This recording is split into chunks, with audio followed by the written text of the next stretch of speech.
मामला 11वें दिन भी नहीं हुआ शव का पोस्टमार्टम। आपको बता दें, अनीता के परिजन अपनी मांगों पर अड़े हुए हैं। सीबीआई जांच, सरकारी नौकरी, मुआवजा की रखी है मांग।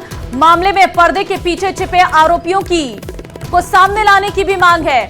लूट के लिए हत्या की थ्योरी नकार चुके हैं परिजन और गुलामुद्दीन 16 नवंबर को फिर कोर्ट में पेश किया जाएगा। तो अनीता चौधरी हत्याकांड का पूरा मामला अभी भी 11वें दिन भी शव का पोस्टमार्टम नहीं कराया गया है। अनीता के परिजन अपनी मांगों पर अड़े हुए हैं। मांगे सीबीआई जांच की है, सरकारी नौकरी की है, मुआवजे की है।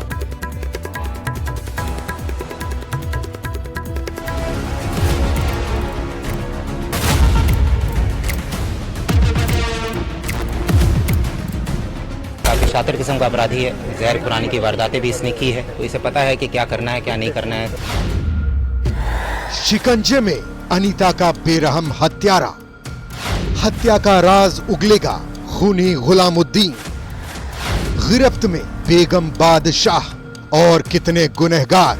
कैसे किया, कहाँ किया और कोई था नहीं था, क्या उद्देश्य था, ये सारी चीजें पूछताछ के बाद ही स्पष्ट होंगी।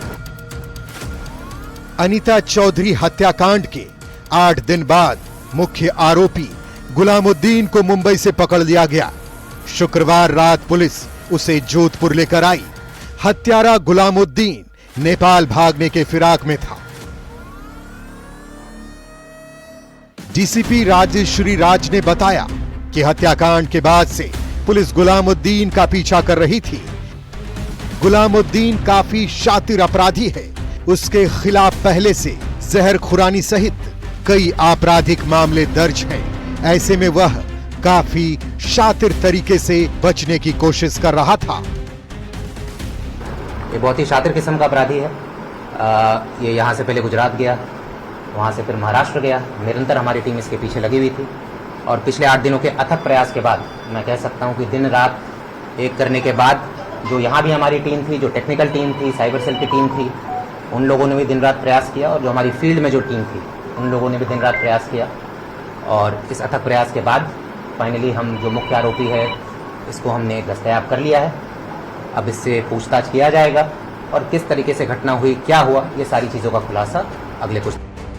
पुलिस ने गुलामुद्दीन को पकड़ने के लिए 500 से ज्यादा सीसीटीवी खंगाले। उन्होंने बताया कि गुलामुद्दीन मुंबई से भी फरार होने वाला था। पुलिस ने बताया कि गुलामुद्दीन नेपाल जाने की तैयारी कर रहा था। पुलिस को उसके पास से भारत से फरार होने के कई सुराग मिले हैं।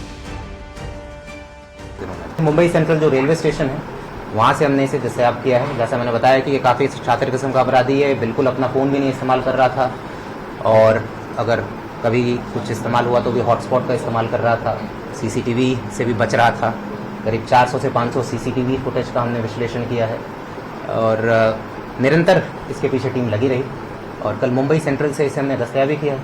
इसका आगे का प्लान था, ये आगे भागने की फिराक में था, इनफैक्ट भारत के भी बाहर भागने की फिराक में था ये, पर हमारी टीम ने बिल्कुल समय पर पहुंचकर इसे दस्तयाब किया। डीसीपी ने बताया कि अनीता मर्डर केस की जांच एडीसीपी लेवल के अधिकारी करेंगे। मामले में हत्याकांड और शव मिलने के बाद से कई तरह की बात सामने आ रही है। इधर गुलामुद्दीन के पकड़ में आने के बाद पुलिस ने एक बार फिर से कई लोगों को हिरासत में ले लिया है। 30 अक्टूबर को अनीता का शव मिलने के बाद ही गुलामुद्दीन फरार था। गुलामुद्दीन जानता था कि अगर वो मोबाइल फोन का इस्तेमाल करेगा तो पकड़ा जाएगा। एक जगह ठहरना भी उसके लिए ठीक नहीं था। पुलिस की माने तो हत्या की वारदात के बाद वो पहले गुजरात गया, उसके बाद महाराष्ट्र पहुंचा, लेकिन रात और दिन एक करने वाली जोधपुर पुलिस की 20 जवानों की टीम ने उसे आखिरकार खोज ही निकाला। अनीता की हत्या के बाद से पुलिस के सामने कई सवाल चुनौती बने हुए हैं। सबसे बड़ा सवाल अनीता के पति मनमोहन और उसकी सहेली सुमन उर्फ सुनीता की कॉल रिकॉर्डिंग बना हुआ है।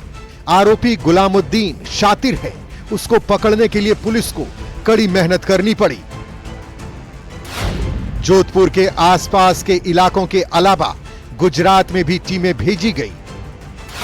गुलामुद्दीन मोबाइल का इस्तेमाल नहीं कर रहा था। ऐसे में पुलिस ने कई टेक्निकल टूल का इस्तेमाल किया।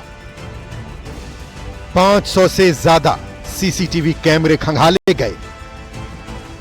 इसके अलावा सभी होटल्स के फुटेज चेक किए गए। बस स्टैंड और टैक्सी स्टैंड पर पूछताछ की गई। पूरी टीम ने पूरी शिद्दत के साथ, टीम के एक एक मेंबर ने, एक एक अधिकारी ने पूरी शिद्दत के साथ काम किया। विदाउट फेस्टिवल को देखते हुए, विदाउट अपने फैमिली की चिंता करते हुए, जितने भी मैनुअल एफर्ट्स कर सकते थे, जितने भी प्रयास कर सकते थे, सबने पूरे प्रयास किए। सर लगातार ये चल रहा था, एक जगह ठहरा नहीं, तो ऐसे में कहाँ कहाँ आपने जो है दबिश दी? जितनी भी सर्चिंग हो सकती थी, जो भी इसका एक एरिया, ज्योग्राफिकल एरिया कवर हो रहा था, पर्टिकुलर उस एरिया में हमने टीमें बना दी थी और जहां भी इसका मूवमेंट था हम नजर रखे हुए थे और अंतोगत्वा जिस भी पॉइंट पर ये स्टेब्लिश हुआ, स्टेबल हुआ, तुरंत हमने दबिश दी, इसको दस्तयाब कर लिया। अनीता जोधपुर के सरदारपुर इलाके में ब्यूटी पार्लर चलाती थी। 26 अक्टूबर की दोपहर वह अपने ब्यूटी पार्लर को बंद कर एक रिक्शे में बैठकर गंगाना इलाके के लिए निकली थी। इसके बाद से उसका फोन बंद था। पति ने एक दिन बाद 27 अक्टूबर को सरदारपुरा थाने में गुमशुदगी दर्ज करवाई थी। सीसीटीवी कैमरे की फुटेज और लोकेशन के आधार पर पुलिस ने आरोपी गुलामुद्दीन की पत्नी आबिदा को हिरासत में लेकर पूछताछ की तो हत्या के मामले का खुलासा हुआ था। 30 अक्टूबर की रात पुलिस को गुलामुद्दीन के घर के पास 10 फीट गहरे गड्ढे में 6 टुकड़ों में एक बोरे में भरी अनीता की लाश मिली थी। आबिदा ने खुद को बेगुनाह बताया था। मैं इसमें शामिल नहीं हूँ, मैं मेरी बहन के घर थी, मैंने मर्डर नहीं किया है। तो मर्डर किसने किया है? गुलामुद्दीन को पता है, गुलामुद्दीन को पता है। पुलिस को 26 अक्टूबर का एक सीसीटीवी फुटेज मिला जिसमें अनीता पीला सूट पहने नजर आ रही थी।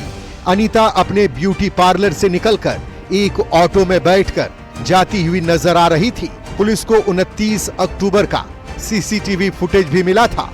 इसमें गुलामुद्दीन जोधपुर जंक्शन के पास एक्टिवा पर बैठकर जाते हुए नजर आ रहा था। गुलामुद्दीन ने यहां एक दुकान से बैग भी खरीदा था।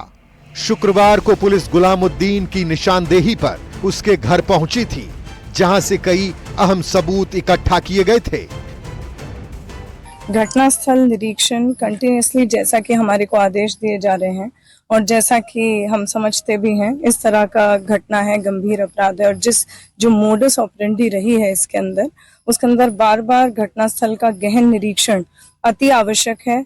समझना कि कैसे घटनाक्रम किया गया है, क्या हुआ होगा, उसको समझने के लिए हम बार बार प्रयास हालांकि करते रहे हैं कि परिवादी जो है उसकी मौजूदगी में ही घटनास्थल निरीक्षण हो। अनीता के मर्डर के 9 दिन बाद भी उसके शव का अंतिम संस्कार नहीं हुआ। परिवार मुआवजा और सीबीआई जांच की मांग को लेकर धरने पर बैठा है। इधर गुलामुद्दीन के पकड़े जाने के बाद पुलिस उससे पूछताछ करेगी, जिसके बाद हत्याकांड की पूरी गुत्थी सुलझेगी। Bureau report, news 18 Rajasthan. और अब आप